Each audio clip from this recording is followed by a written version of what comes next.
எல்லாருக்கும் வணக்கம். இப்போ வந்து நான் சப்போட்டா பழம் இருந்துச்சு, அதை வச்சு உங்களுக்கு ஒரு கேசரி செஞ்சு காமிக்கலாம்னு எடுத்து வச்சுருக்கேன்.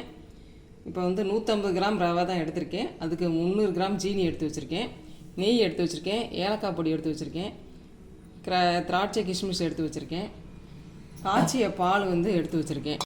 இப்போ வந்து நம்ம சப்போட்டா பழத்தை இந்த நல்லா கட் பண்ணி இந்த தோலெல்லாம் உரிச்சு எடுத்துகிட்டு விதையெல்லாம் எடுத்துகிட்டு இப்படி தோலை எடுத்துருங்க. நல்லா கழுவிட்டு, மண் இல்லாமல் கழுவிட்டு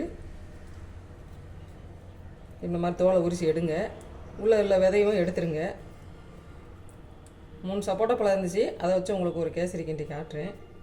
இந்த மாதிரி தான் 3 நல்லா எடுத்துட்டு விதையெல்லாம் எடுத்துட்டு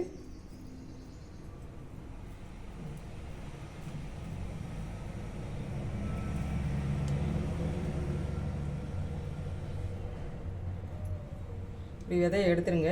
இந்த மாதிரி நான் 3 உங்களுக்கு கட் பண்ணி உரிச்சிட்டு காட்டுறேன். பாருங்கள், நான் 3 பழத்தையும் நல்லா உரித்து விதையெல்லாம் எடுத்து வச்சுட்டேன். இதை மிக்ஸி ஜாரில் போட்டு பசும்பால் கொஞ்சம் காய்ச்சி வச்சுருந்தேன், இந்த பாலையை ஊற்றி அரைச்சிக்கிடுவோம். மிக்சியில் நல்லா ஜாரில் போட்டு அரைச்சிடுவோம். கூட கொஞ்சம் சுகரையும் போட்டு அரைச்சிடுவோம். ஜீனியும் போட்டு அரைச்சிட்டு உங்களுக்கு காட்டுறேன்.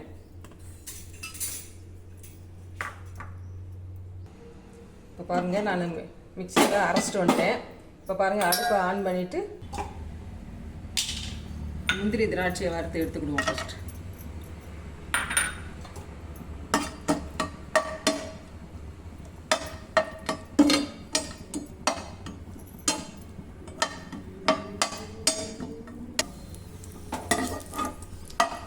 அதே நெய்யில் 150 ரவை எடுத்து வச்சுருக்கேன். அதுக்கு நான் 300 ஜீனி எடுத்து வச்சுருக்கேன், சுகர் எடுத்துருக்கேன். இப்போ 150 ரவையை போட்டு இந்த நெய்யிலே வறுத்து எடுத்துக்கிடுவோம். அடுப்பை சிம்மில் வச்சுட்டே தான் ரவையை வறுக்கணும். நிறம் மாறாமல் அப்படியே நல்லா பொன்முறையில் வறுத்து எடுத்துக்கணும். இப்படி ரவையை வறுக்கலைன்னா உங்களுக்கு அப்படியே விழு விழுன்னு கேசரி வந்து அப்படியே உதிரியாக வராது. அப்படியே குருணையாக இருக்கணும் கேசரி வந்து. நெய்யிலே வறுத்தா ரொம்ப வாசமாக இருக்கும். நல்லா ஜம்முன்னு மனம் வரும். வறுக்கும் போதே நமக்கு சிம்லேயே நல்லா ரவையை வறுத்துக்கோங்க. இப்போ பாருங்கள், நல்லா நெய்யில் ரவையை பொண்ணு வரல அப்படியே வறுத்துட்டேன்.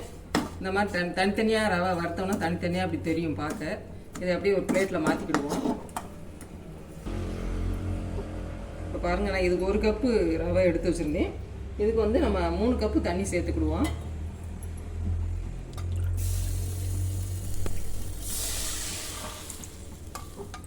இப்போ நான் வந்து பால் வேறு கொஞ்சம் சேர்த்துருக்கேன். இல்லை 3.5 கப்பு தண்ணி ஊற்றலாம். பால் வந்து சப்போட்டாவும் சேர்த்து அரைச்சி வச்சுருக்கேன்ல, அதனால் 3 கப்பு போதும். தண்ணி நல்லா கொதிக்கணும். இப்போ லைட் ஒரு பிஞ்சு உப்பு போட்டுக்கிடுவோம். அப்படின்னா தான் உங்களுக்கு சுகர் எடுப்பாக தெரியும்.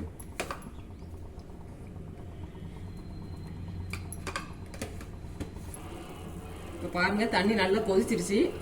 இப்போ நம்ம சாதாரண கேசரிக்குன்னா இதுக்கெல்லாம் கலர் பொடி போடணும். இப்போ இது வந்து சப்போட்டா பழம் அரைச்சி போடுறதுனால அதிலே கலர் ப்ரௌன் கலராக இருக்கும். கேசரி ப்ரௌன் கலராக இருக்கும். அதனால நான் கலர் பொடி போடலை. இப்போ வந்து இப்படி கொதிக்கும் போது நீங்கள் ரவையை போட்டால் தான் ரவை வந்து அப்படியே நல்லா ஒரு தம்முலேயே அப்படியே உங்களுக்கு வெந்த மாதிரி இருக்கும். உடனே டக்குன்னு ஈஸியாக முடிஞ்சிடும். இப்போ பாருங்கள், நான் ரவையை போட்டுறேன்.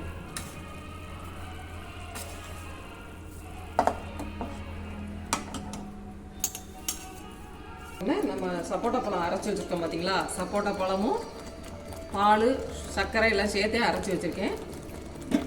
இதை நம்ம ஊற்றிக்கிடலாம்.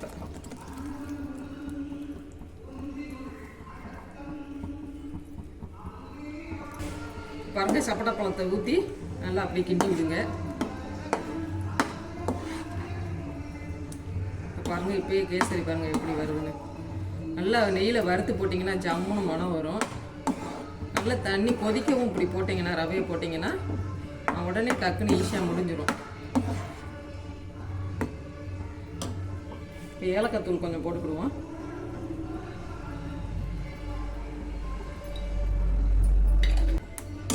இருக்கிற ஜீனி மீத ஜீனி அப்படியே போட்டுக்கிறேன்.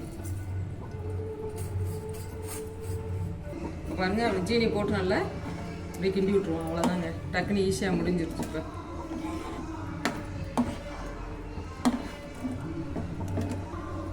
பார்த்தீங்கன்னா நம்ம எல்லாம் மிக்ஸ் பண்ணிட்டோம்.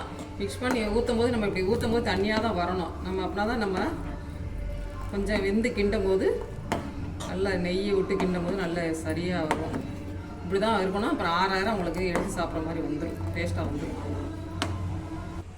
பாருங்கள் எவ்வளோ தண்ணியாக இருந்துச்சு, இப்போ பாருங்கள் எவ்வளோ கட்டியாகிடுச்சு. நம்ம செஞ்சு 10 நிமிஷம் வச்சுருந்து சாப்பிட்டோம்னா ரொம்ப கட்டியாயிரும். இப்போ தான் சாஃப்டாக இருக்கும். இப்படி இருந்தால் தான் சாஃப்டாக இருக்கும் சாப்பிட்றதுக்கு கேசரி. இப்போ வந்து திராட்சையை போட்டுக்கிடுவோம்.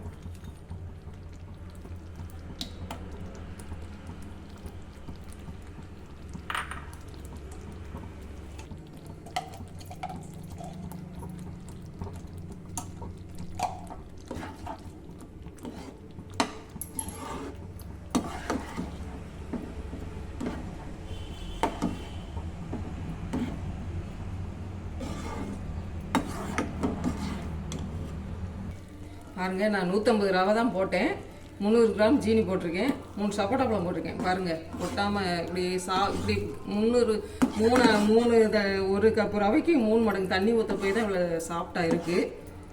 நீங்கள் இந்த மாதிரி பண்ணுங்கள். அப்படின்னா தான் 6 நாளும் உங்களுக்கு கெட்டியாகாது, சாஃப்டாக இருக்கும் சாப்பிட்றதுக்கு. பாருங்கள் எவ்வளோ கேசரி வந்துருக்குங்க. இதோட இந்த வீடியோ முடிச்சுக்கிறேன். லைக் பண்ணுங்கள், ஷேர் பண்ணுங்கள், சப்ஸ்கிரைப் பண்ணுங்கள். தேங்க்யூ.